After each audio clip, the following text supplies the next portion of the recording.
हरे कृष्ण। तो हम लोग जो डिस्कशन कर रहे थे रिगार्डिंग लास्ट सेशन में हम लोग इस श्लोका के ऊपर कर रहे थे, जैसे एक्विनास का भी यही मत था कि जो पेरेंट्स हैं उनका कंट्रोल अध्यात्म मतलब उनकी जो रिस्पॉन्सिबिलिटी है वो स्पिरिचुअल ग्रोथ भी है, ऐसा नहीं कि सिर्फ मटेरियल ग्रोथ ही कर रहे हैं ना।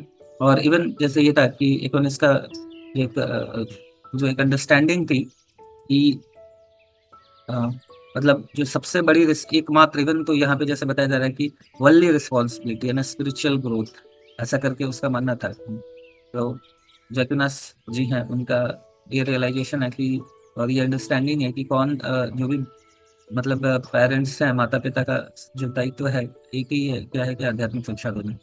तो शिला प्रभुपाद जी फिर इसको भागवतम से भी कोट करते हैं, पर हमने इसको समझा था कि कोई भी किसी के ऊपर डिपेंडेंट अगर है ना, हमारे ऊपर कोई भी डिपेंडेंट है, फिर हमारी रिस्पॉन्सिबिलिटी उसके फिजिकल इमोशनल मेंटल ग्रोथ तो नॉर्मली हम सोचते ही हैं, बट साथ साथ में जो उनका स्पिरिचुअल ग्रोथ है वो भी हाईएस्ट प्रायोरिटी रहना चाहिए ना, वो भी बहुत जरूरी है। बट हाईएस्ट प्रायोरिटी रहने का मतलब ये भी नहीं है कि हाईएस्ट प्रायोरिटी में कई बार ऐसा भी हम देखते हैं भक्ति में आने के बाद ना कि लोग सेवाओं में बिजी हैं और बच्चे को बिल्कुल समय नहीं दे रहे हैं।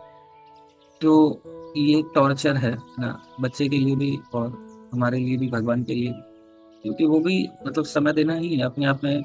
यही तो स्पिरिचुअल टेक केयर करने के पहले श्रवण सुनना पड़ेगा, है ना। सुनेंगे नहीं तो फिर वो कहाँ से वो मतलब वो हर्ट शेयरिंग होएगा, वो अपना हृदय खोलेगा, फिर उसमें हम डालेंगे। तो इवन सीनियर डिवोटीज बताते हैं कि हम जो एक सीनियर डिवोटी है बेसिकली, वो इसी के ऊपर वर्क करते हैं काफी समय से। तो उनका यही कहना था कि एक्चुअली इवन जरूरी नहीं है कि हम मतलब जैसे इसमें गलती क्या करते हैं, हम सोचते हैं कि अगर स्पिरिचुअल ग्रोथ प्रायोरिटी है तो हम सिर्फ स्पिरिचुअल बातें करेंगे।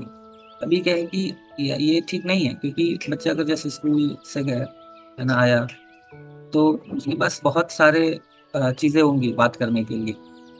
तो हम ऐसा नहीं बोल सकते अरे ये सब चीज तो फालतू है ना, तुम तो सिर्फ भगवान के विषय में बात करो। तो ऐसा भी नहीं है, उसकी मेन पॉइंट है तो उसका टेक केयर करना चाहिए, और मतलब है तो डिस्कस सुनना चाहिए, डिस्कस करना चाहिए।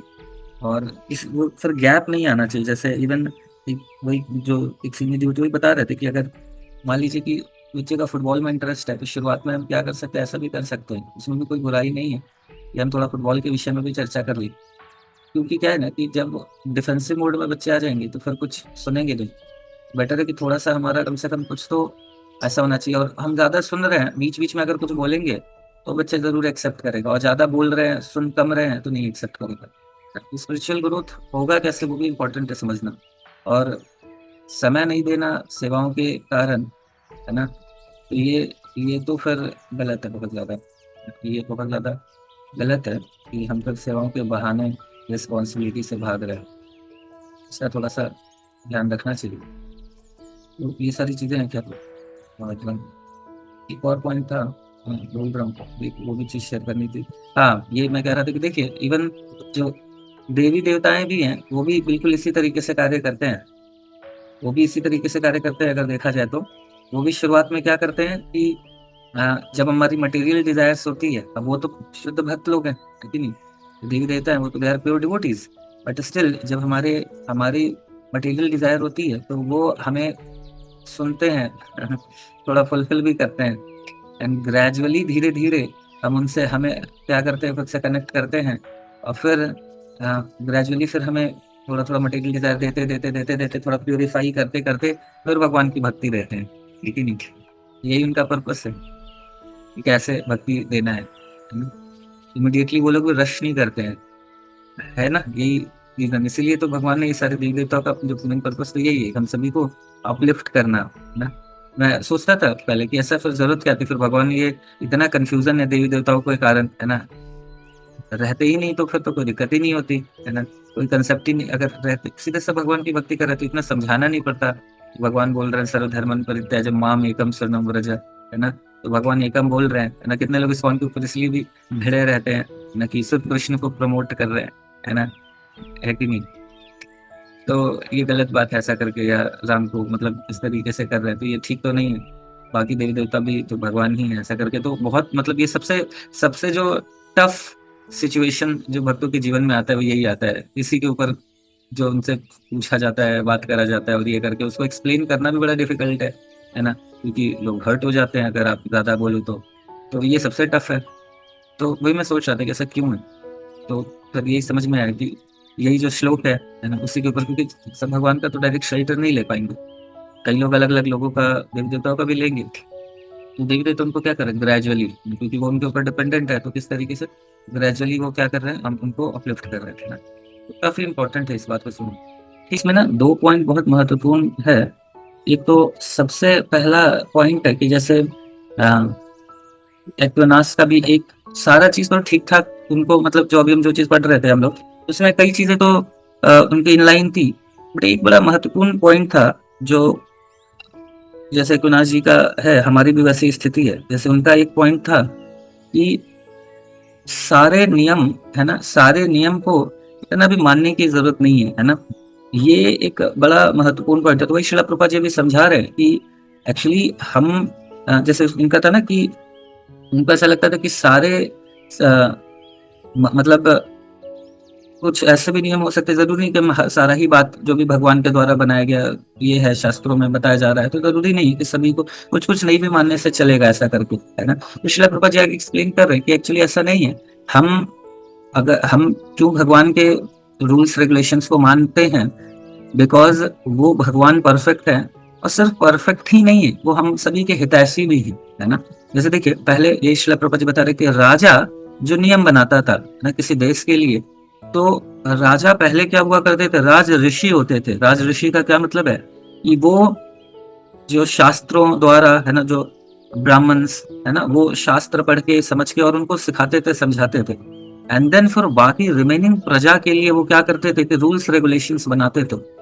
तो जब इस तरह के रूल्स रेगुलेशंस आते हैं, तो भगवान के द्वारा अगर शास्त्रों के द्वारा जो भी बताया गया नियम, तो वो एक तो क्या है कि उसमें कुछ त्रुटि नहीं होगा, है ना, वो हमारे लिए बिल्कुल परफेक्ट होगा। वही नियम भगवान बनाएंगे, है ना, शास्त्र में वही सारे नियम होंगे जो बिल्कुल परफेक्ट है। पहला पॉइंट। दूसरा क्या है कि क्योंकि भगवान हमारा, उनका पर्पस, भगवान सेल्फ सेटिस्फाइड आत्मा राम है ना। तो उनका जो मतलब जो भी रूल्स रेगुलेशन या कुछ भी बनाया गया, बताया गया शास्त्रों में, हमें एक्सप्लॉइट करने के लिए नहीं बनाया गया है, हमें हेल्प करने के लिए बनाया गया है ना। तो एक तो जो बताया गया वो परफेक्ट है, और दूसरा हमारे अपलिफ्टमेंट के लिए, हमारे अपलिफ्टमेंट के लिए। ऐसा नहीं कि हमें टॉर्चर करने के लिए इसके लिए बनाया गया, हमारे अपलिफ्टमेंट के लिए बनाया गया। ये एक बहुत बड़ा गड़बड़ हम सभी के को करते भी हैं, है ना, कि जैसे भक्ति में आ गए, है ना, तो कई बार लगता है कि यार इतना नियम कानून क्यों है ना, ये नहीं करो, वो नहीं सुनो, वो नहीं खाओ, है ना, ये तो हद ही हो गया, है ना। तो कई बार ये सारी चीजें लगती हैं, तो फिर बुरा भी लगता है कि मतलब इतना भी क्या है ना, पूरा आजादी छिन गई है ना हमारी। तो ये लगता है ना कई बार कि हमारी आजादी छिन गई है, हमें कुछ करने ही नहीं दिया जा रहा है। तो ये जब बारिश होती है ना, तो जो बहुत सारे वो आ जाते हैं ना, वो कीट पतंगे, तो वो जैसे ही वो आग वाग देखते हैं, तो आग पे वो जंप मारने का प्रयास करते हैं, और उनको रोको, फिर उनको अच्छा नहीं लगता है ना। मरने जा रहे हैं बट उनको रोको तो उनको लगता है कि यार हमें तो रोका जा रहा है ना, हमें हमारी आजादी छीनी जा रही है, हमें चाहिए आजादी। बट वहां पे अगर उनको रोक के उनको ही बचाया जा रहा है ना, क्योंकि उनको समझ में नहीं आ रहा है, वो ग्लिटरिंग है ना से अट्रैक्ट हो रहा है फायर के चमक धमक से, बट अल्टीमेटली वो उनको मारने ही वाला है ना। तो ठीक उसी तरीके से हमारे जो जो भी रूल्स रेगुलेशंस है ना, तो ऐसा नहीं कर सकते हम कि कुछ को एक्सेप्ट करे बाकी को छोड़ दे, बोले हाँ सब चीज तो ठीक लगता है, बट ये हमें ठीक नहीं लगती है ना। ये तो ये यहाँ पे थोड़ा सा, अगर हम को कोई चीज लग रहा है कि ये रूल ठीक नहीं है, ये नहीं है, तो हम डिस्कस करें ना, हमारे सीनियर डिवोटीज हैं उनसे हम डिस्कस करें कि ये नहीं मेरे समझ में आ रहा है, ये मैं फॉलो नहीं कर पा रहा हूँ। हम क्या करते हैं कि अच्छा बने रहने के कारण, है ना, कि हम अच्छे स्टूडेंट है, ये उसके कारण हम पूछते नहीं है, डिस्कस नहीं करते हैं, है ना। और हमारे अंदर डाउट्स भी है, तो भी हम सोचते हैं कि अरे क्या ही बोलेंगे प्रभु जी, ना ऐसे इतने साल से भक्ति कर रहे, बोलेंगे अभी भी आपको नॉनवेज नहीं खाना चाहिए के ऊपर डाउट है, बताओ, ये तो कॉमन सी बात है। लेकिन फिर भी अगर कई बार क्या होता है कि जब अलग अलग लोगों से हम इंटरेक्ट करते हैं, तो उनका अलग अलग लॉजिक आता है ना। कई बार वो खतरनाक ऐसा लॉजिक आता है जिसको कभी हमने सुना नहीं है, तो नया लॉजिक आता है तो हिला के रख देता है। फिर उस स्थिति में बहुत जरूरी है कि हम पूछें, डिस्कस करें, है ना। जब इन प्रश्नों को पूछेंगे तो फिर क्लियर होगा। फिर फॉलो करते समय हम अच्छे से फॉलो करें, है ना। आधे अधूरे मन से फॉलो करेंगे तो ज्यादा दिन कर नहीं पाएंगे। तो फॉलो करते समय अच्छे से फॉलो करे, लेकिन जब डिस्कस करते समय अंदर का जो भी है निकाले, ऐसा नहीं सोचे मतलब कुछ इवन लग रहा है आर्गुमेंट हो रहा है तो कोई बात नहीं है, मतलब आर्गुमेंट हमको डिस्कशन के टाइम पे हमें अगर कोई बात नहीं समझ में आ रही है हम क्रॉस क्वेश्चन कर सकते हैं, कोई इशू नहीं है ऐसा, है ना। लेकिन जब फॉलो करते समय फिर अच्छे से फॉलो फॉलो कर, थोड़ा एक महत्वपूर्ण पॉइंट है। और इसमें फिर और ग्रेजुअली जैसे जैसे हम समझ रहे हैं कुछ चीजों को, तो क्या है ना कि हम फॉलो करेंगे तभी क्लैरिटी आएगी, हम ऐसे कितना भी समझ लें, क्योंकि इनिशियली हो सकता है कि कुछ नियमों को, बहुत सारी चीजों को हम पालन कर रहे हैं, तो धीरे धीरे धीरे, जैसे इवन सिंपल सी बात मैं अगर बताऊं, मैंने कई बार एग्जांपल भी बोला है कि जैसे उड़ीसा में जब मैं इलेक्ट्रिसिटी बोर्ड में काम करता था ना, तो अम, हमारे को मतलब वहां पे एक साइक्लोन आया था काफी भयानक वाला, तो वहां पे मजबूरी हो गई थी कि सारे जो इम्प्लॉयज हैं सभी ऑफिस में ही रहेंगे, क्योंकि 24 घंटे अ, है 24 आवर्स का की ड्यूटी चल रही थी हमारी। तो चलो ठीक है, अब 24 घंटे की मतलब तो हम लोग सभी लोग एक साथ, तो अब मैं तो था कि वहां पे प्रसादी, अब सीनियर मैं था वहां पे सबसे जो ऑफिस का, तो अभी क्या है कि अब प्रसाद मैं खाता हूँ तो बनेगा भी वही, ऐसा करके था, अब बाकी लोग को भी खाना ही था। तो आ, तो बाकी जो एक दो इम्प्लॉइज थे है ना, और एक जो जो ड्राइवर साहब थे हमारे, उनको एकदम, अब उनको तो था कि नहीं यार कहीं पे भी मिल जाएगा मुझे थोड़ा पैसा, इतना कौन ये करेगा, तो एकदम पूरा गुस्सा हो गया कि नहीं ये वो, ये क्या है कि हम लोग ऐसा घास फूस खाएंगे। तो एक दो दिन तो वो एकदम खाई, मतलब फिर उनको सब बाकी लोग समझाए, तो फिर एक दो दिन तो वो खाते खाते, एक दिन तो बीच में खाते खाते ऐसा उन्होंने प्लेट एकदम ये कर दिया, तो हम मतलब अरे ये क्या है खाना एकदम ऐसा सादा सादा, इस तरीके का यार खा नहीं सकते। फिर बट एक दिन हुआ, 2 दिन हुआ, 3 दिन हुआ, सबने समझाया कि नहीं नहीं ऐसे मत करो, अभी क्राइसिस का टाइम है, आपको तो रहना चाहिए। फिर उनको थोड़ा सा समझाया तो फिर रुक गए। लगभग 7 दिन थे हम लोग, 7 दिन के बाद उनका ये रियलाइजेशन था कि सर ये जो मेरा पहले मुंडी बहुत घूमता रहता था, ये 7 दिन आपके प्रसाद खाए तो मेरा मुंडी घूमना बंद हो गया, है ना, ऐसा करके। तो क्या है कि अभी इनिशियली हमें जब बोला जाता है कि जैसे एग्जांपल ही छोटा सी बात करें कि अगर इवन बोला जाता है ओनियन गार्लिक मत खाओ, ये लगता है कि यार क्या है, वो भी तो अ, भगवान ने ही बनाया है, ऐसे अलग अलग तरह का लॉजिक देते हैं। ठीक है, अभी जो फॉलो नहीं कर पा रहा है कोई दिक्कत नहीं है, सब whimsically नहीं कर रहे कोई इशू नहीं है, लेकिन धीरे धीरे उसको समझे पालन करेंगे तो फिर, तो देन फिर उनको समझ आएगा कि डेफिनेटली जो मेंटल जो एजिटेशन है ना, बिकॉज ऑफ इन बाकी चीजों से, इन ये जो तमोगुनी पदार्थ है उससे जो होता है वो नहीं होगा, है ना। वो माइंड का एजिटेशन धीरे धीरे कम होने लगेगा। पहले ऐसा नहीं है कि अगर, अब हो सकता है जब हम कंपेयर अगर किसी ऐसे व्यक्ति से करें कि देखो वो तो नीम गार्लिक नहीं खाता है, मतलब सॉरी वो खाता है फिर भी कितना शांत है, हम तो अभी खा रहे हैं फिर भी हम अशांत है, तो हो सकता है ना कि अभी उसकी बीमारी कम है, हमारी ज्यादा है। अभी ऑलरेडी हम, वो कंपेरेटिवली हमसे थोड़ा बेटर सतोगुनी है, हम पूरी तमोगुनी है और वो थोड़ा सतोगुनी है। तो क्या है कि सतोगुनी है तो धीरे धीरे वो मतलब हमारे अंदर अगर बहुत ज्यादा तमोगुण हम छोड़ रहे हैं तो फिर ग्रेजुअली हम सतोगुण में जाएंगे। तो एक टाइम अभी हम बहुत पीछे हैं उससे, बट चूंकि हम सही मेडिसिन ले रहे हैं तो धीरे धीरे हम आगे बढ़ते बढ़ते बढ़ते फिर उससे ऊपर निकलेंगे, सतोगुण उससे भी ज्यादा सतोगुणी बनेंगे, है ना।